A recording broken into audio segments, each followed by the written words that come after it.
Assalamualaikum warahmatullahi wabarakatuh.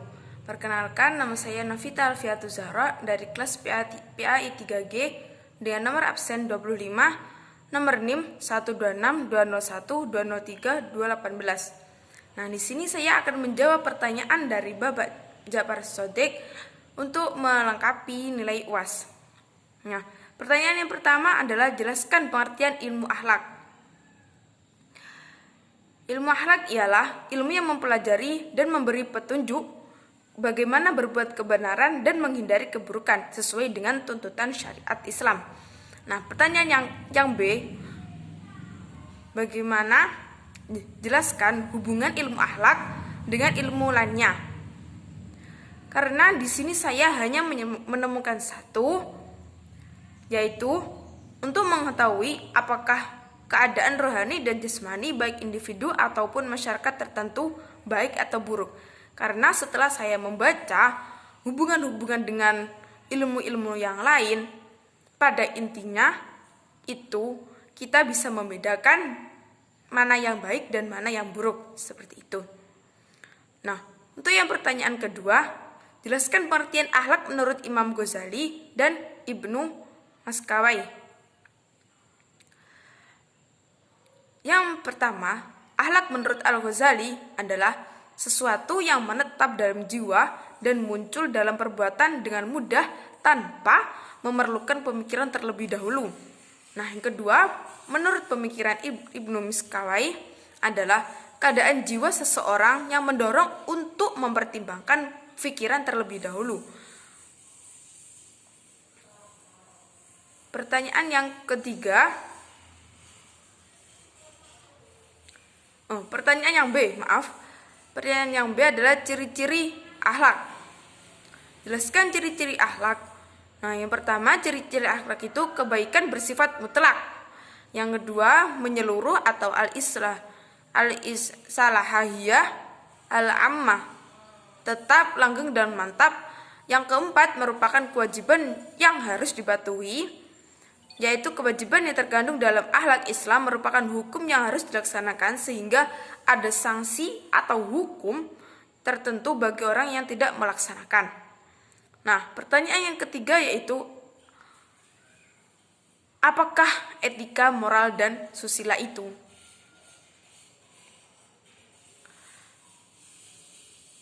Kalau dilihat dari fungsi perannya, etika, moral, dan susila, mereka bisa dikatakan sama, yaitu menentukan hukum atau nilai dari suatu perbuatan yang dilakukan manusia untuk ditentukan baik buruknya. Kesemua istilah tersebut sama-sama menghendaki terciptanya keadaan masyarakat yang baik, teratur, aman, dan damai, sehingga sejahtera batiniah dan lahiriah. Nah, pertanyaan yang ke B, bagaimana hubungan antara etika, moral, dan susila? Kalau menurut saya, etika, moral, dan susila, ketika etika itu sudah jelek di masyarakat, pasti moral dan susila mereka pasti juga akan ikut tercemar. Nama baik mereka bakal tercemar di situ. Karena masyarakat sudah mengeklaim bahwa dia itu sudah buruk gitu di mata masyarakat. Makanya etika, moral, dan susila dia jelek di mata masyarakat karena satu faktor saja yang membuat etika mereka itu jelek. Nah,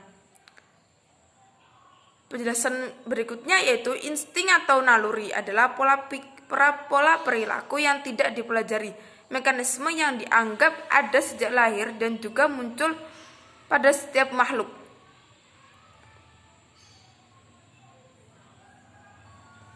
Itu yang nomor 4. Yang nomor 4, sebutkan faktor-faktor yang mempengaruhi tentang pembentukan akhlak dan jelaskan pula manfaatnya.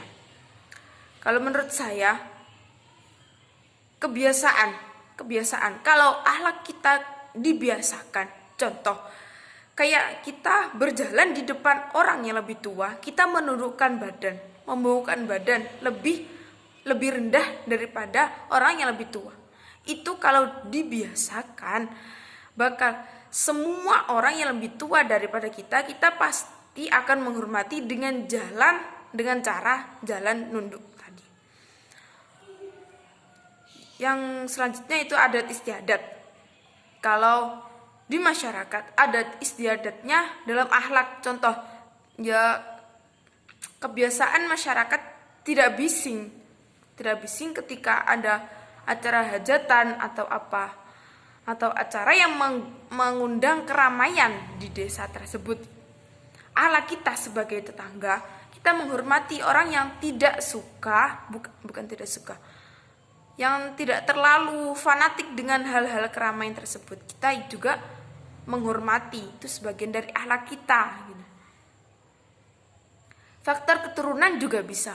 Faktor keturunan, kalau memang dari keturunan kita, dari keluarga kita sudah membiasakan kita, kayak contoh kecil, berbahasa krama di depan orang tua kita. Kalau orang tua kita membiasakan kita dari sejak kecil dan keluarga kita juga mempraktekkan seperti itu, pasti bakal kita juga mengikuti adat istiadat di keluarga kita.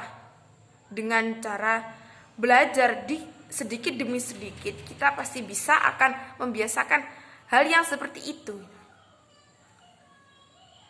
Nah, itu yang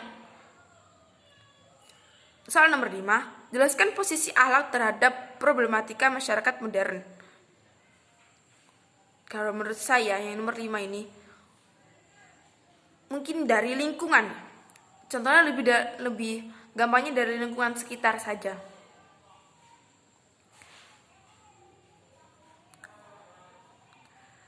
Yang dimaksud dengan lingkungan di sini adalah segala sesuatu yang berada di sekitar manusia, baik binatang, tumbuhan maupun benda-benda tak bernyawa.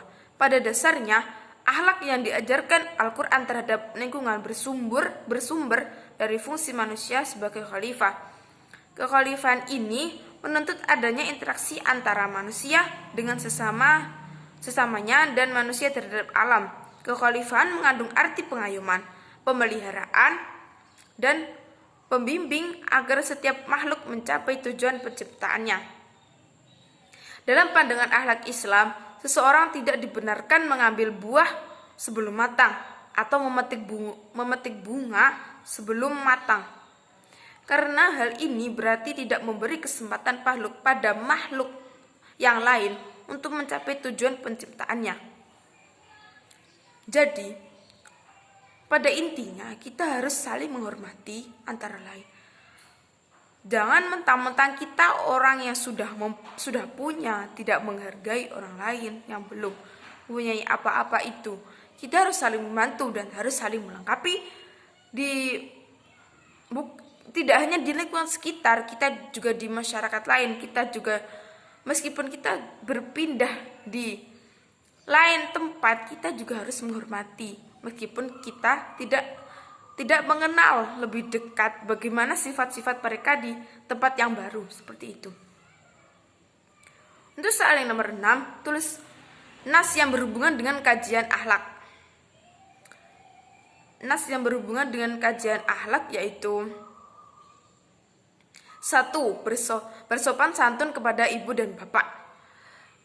Ibu sebagai sosok yang berjuang dalam merawat dan melahirkan kita, sedangkan bapak merupakan sosok yang patut kita teladani karena setiap hari harus mencari nafkah demi kehidupan keluarganya.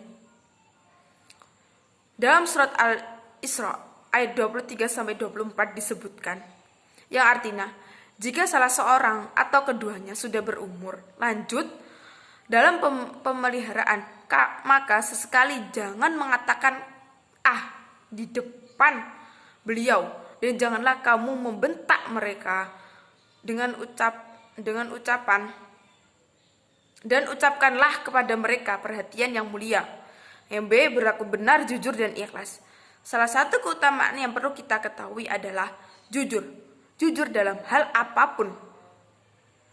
Perbuatan serta jujur pada panca indera kita sendiri. Kalau kita tidak jujur dengan panca indera kita sendiri, apalagi kita jujur kepada orang lain, kepada diri sendiri aja kita tidak jujur, apalagi kepada orang lain. Seperti itu. Ikhlas dalam berbuat tanpa pamrih apa-apa, walaupun dengan susah payah, berlaku benar sesuai kemuatan yang ada tanpa tekanan dan paksaan.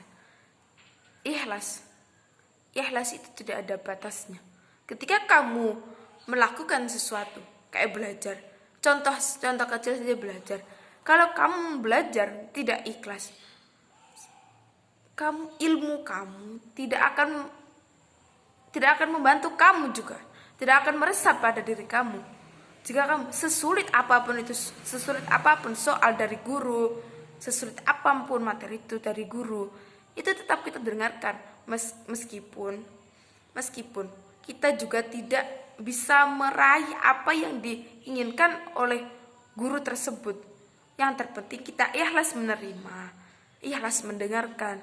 Yang penting kita niat belajar, seperti itu. Yang ketiga, hemat, cermat, dan pemurah. Hemat, cermat, dan pemurah di sini merupakan sifat yang patut kita teladani dan banyak sifat yang dimiliki oleh Rasulullah SAW. Setiap orang mukmin harus memiliki sifat mulia tersebut, akan mengantarkan kepada kebaikan baik di dunia maupun akhirat. Sedangkan contoh akhlak yang buruk adalah menuruti hawa nafsu, takabur dan sombong, riya serta rasa dengki dan hasad. Mungkin itu saja penjelasan dari saya, kurang lebihnya mohon maaf. Bila ada salah kata mohon dimaafkan karena saya adalah makhluk yang biasa. Kurang lebihnya mohon maaf. Billahi taufiq wal hidayah. Waridha wal inayah. Assalamualaikum warahmatullahi wabarakatuh.